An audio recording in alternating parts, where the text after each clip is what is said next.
Don't Sports Talk Worldwide with some news from the world of boxing. So y'all know what time it is. You ain't in a rush to get concussed. Now, I got almost some news. Mikey Garcia wins via unanimous decision over your boy Sergey Lipinets. Well, this is what Mikey Garcia does.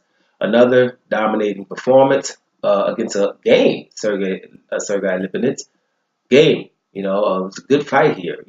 This guy was coming forward, taking some punches. Mike was hitting him with that 1-2, bam, hitting him with that right hand a lot. He was taking those punches. Now, of course, Mikey had him down. I think it was round 7, left hook.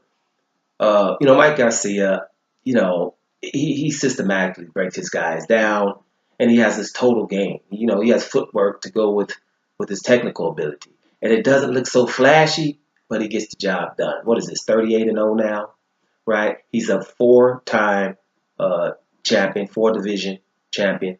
Joining Juan Marquez and Manny Pacquiao as people to do things like that. So the man is, just working on his legacy. This is what he's doing right now. He's one of the guys who you think who should be probably one of the biggest names in boxing. I don't know why he's not. My opinion is probably he's been blackballed because he don't he's trying to get away from particular promotion companies. Don't want too many people just earning money on him and he's not earning what he should earn. Those kind of things irk people that feel entitled, people that feel like they're supposed to be earning money on you. So I just think he's been blackballed. How you going to ignore somebody 38-0 winning all these fights over a long period of time, jumping up in weight divisions, willing to take any challenge just because he had a little sabbatical that, not by him enforced because he was trying to get out of a contract.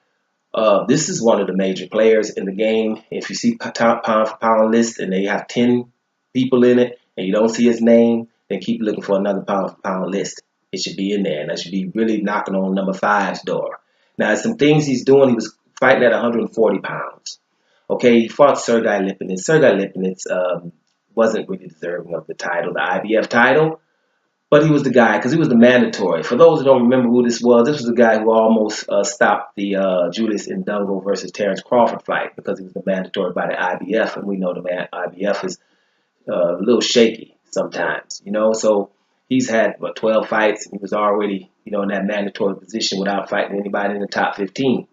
But what be that as it may, he's the champion, and your boy Mike Garcia took him out, right? So that's a big win at 140 pounds. Now, what I will say is I think Mikey should stay at 140 or go back to 135 and handle the business there. One thing is to stay close enough to Lomachenko. You might get that fight as possible. You got Robert Easter Jr. at 135. You probably want to do some things down there first before moving up to 147. Because 147, I think he should better grow into this 140 right now.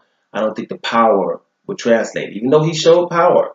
But I think 147, those big guys have been there forever, the Keith Thurmans and the Errol Spencers of the world, quite not yet. And I don't think we should be asking him to do so. Go ahead and handle your business at 135 and 140, which he's trying to do.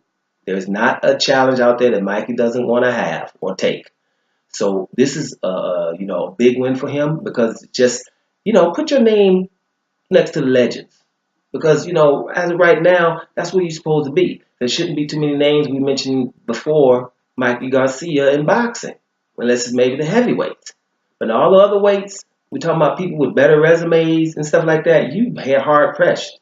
You got about 2 fingers up with somebody boxing right now with a better resume than Mike Garcia. And there's probably another dude with the name of Garcia, and that's Danny.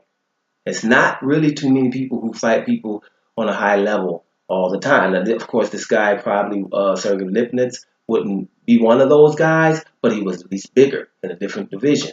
So things like that. Now, when you talk about these divisions, right, and 4-time 4-division champion, it's easier to do than in the 70s, 80s, stuff like that, because it's just a whole bunch of more divisions. You know what I mean?